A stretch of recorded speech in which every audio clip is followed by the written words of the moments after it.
Physics के, maths के, English के और केमिस्ट्री के सब एक्सपर्ट्स आपके सामने अपनी बात को रख सके हैं। मेरा यहाँ पे रोल क्या है करियर को लेकर, क्या एक्सपेक्ट करते हैं आप? 11th के बाद 12th, अब 12th के बाद कुछ आगे समझ ही रहे हैं।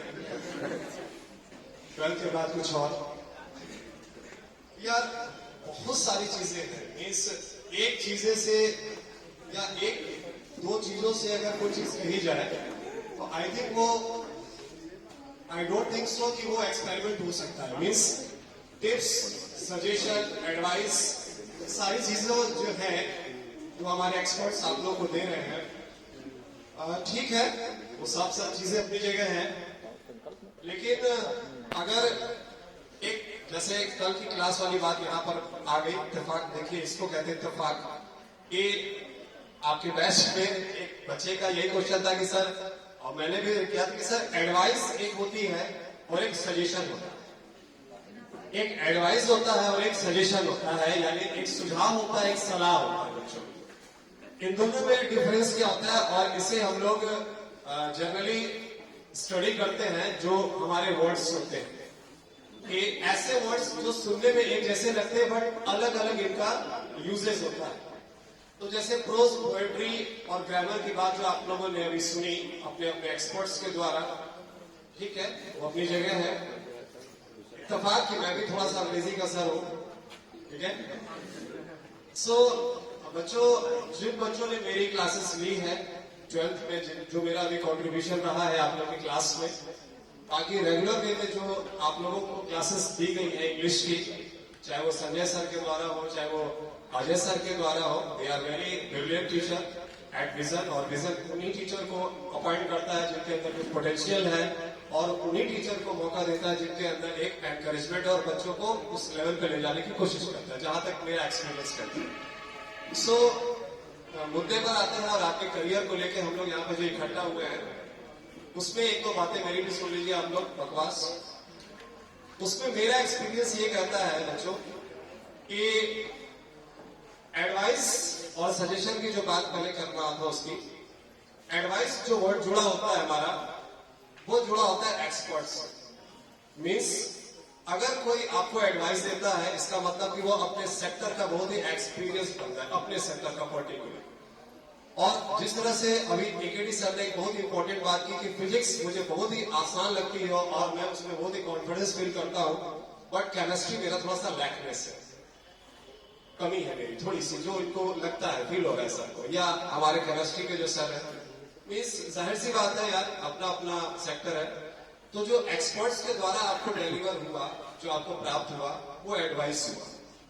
और कॉमनली की एक जनरल अगर मैं बोलूं कि यार आप लोग को ये करना है, वो करना है, या किसी ने कुछ कहा, but that person doesn't belong to particular sector, it mean suggestion. Is it clear? थोड़ा बहुत मीन्स सजेशन हमें कोई भी दे सकता है, लेकिन एडवाइस जो हमें मिलता है वो किसी एक्सपर्ट से मिलता है। इसीलिए मैंने बोला था कि डॉक्टर कभी सजेशन नहीं देता है, हमेशा एडवाइस देता है। इज इट क्लियर ना? अब रही बात पॉइंट्स की, आते हैं स्कोरिंग की। जो बात हो रही है हमारी 12th लेवल के बच्चों की अभी, तो मैं चाहूंगा कि उसी लेवल की हम बात करें आपके लिए। बाबू या स्टूडेंट्स जो कह लो, हम लोग आपको हर तरह से बुला लेते हैं। मेरा अपना एक्सपीरियंस ये कहता है आप लोगों के लिए इंग्लिश के डिपार्टमेंट को लेके। इंग्लिश में आज मेरे ख्याल से 11-12 साल हम लोग का लाइफ का हो गया यहाँ पे, और मैं विजन से यहाँ पे आई थिंक 2015 या 16 से ही यहाँ पे जुड़ा हुआ हूँ। और रिसेंटली मैं अभी कुछ 11th के बच्चों को, 12th के बच्चों को कुछ क्लासेस दे रहा हूँ। आई थिंक प्रीपोजिशन या कुछ कंजक्शन की क्लासेस में देना स्टार्ट कर रहा हूँ, जैसा कि आपको पता ही है।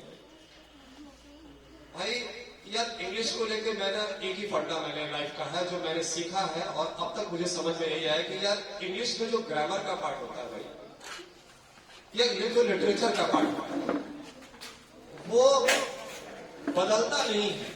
मतलब ये कि जो ग्रामर है, वो ग्रामर का रूल जो होता है, या जो लिटरेचर की जो स्टोरी है, आज से ठीक 100 साल बाद भी पढ़ोगे तो वही रहेगी, वो बदल नहीं सकती है। ग्रामर का रूल वही है और लिटरेचर की कहानी भी वही है, वो चेंज नहीं हो सकती है, वो वही की वही रहेगी। तो बदल क्या रहा है, फिर भी अंग्रेजी कठिन क्यों है हमारे लिए। टेंस 3 प्रकार के होते हैं, ये सबको पता है, और वही रहेगा प्रेजेंट, पास्ट और फ्यूचर। महात्मा गांधी जी कब आए, कब उन्होंने क्या क्या किया, सब कुछ वही है, चेंज तो कुछ नहीं हो रहा है, सब कुछ तो वही है। 100 साल बाद भी हमारे बाद कोई आएगा तो वही पड़ेगा। तो चेंज क्या हो रहा है, जो कठिन है, चेंज सिर्फ एक चीज हमको कर रही है, जो अभी बच्चों ने शायद बच्चे ने पूछा भी था मुझसे, मैंने सुना अभी प्रोस्पेरिटी को लेकर, वो है वर्ड्स, शब्द। शब्द एक ऐसा इंग्लिश को लेके आधार बना जाता है जिससे हम किसी भी सेंटेंस के लेवल को, किसी भी लिटरेचर के लेवल को हम समझ सकते हैं, बदल सकते हैं।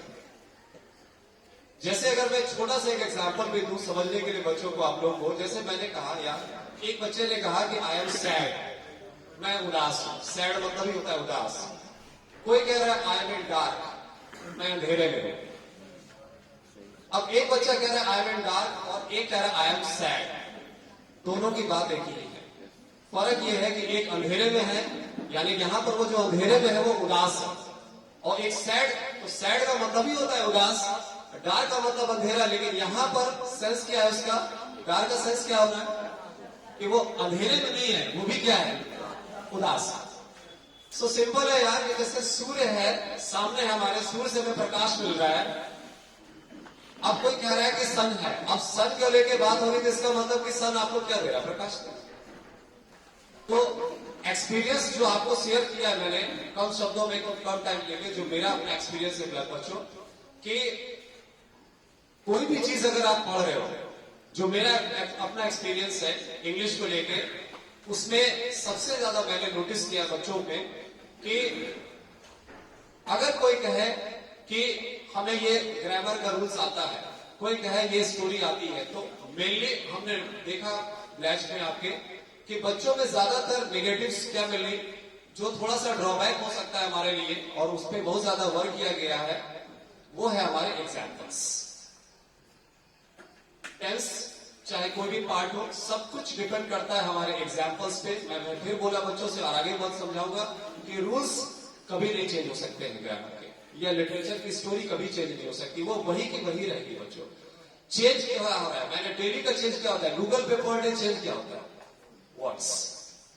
नए नए वर्ड्स जब आते हैं, वो नए नए वर्ड्स आने की वजह से जो हमारा लेवल है, वही अंग्रेजी का क्या हो जाता है, चेंज।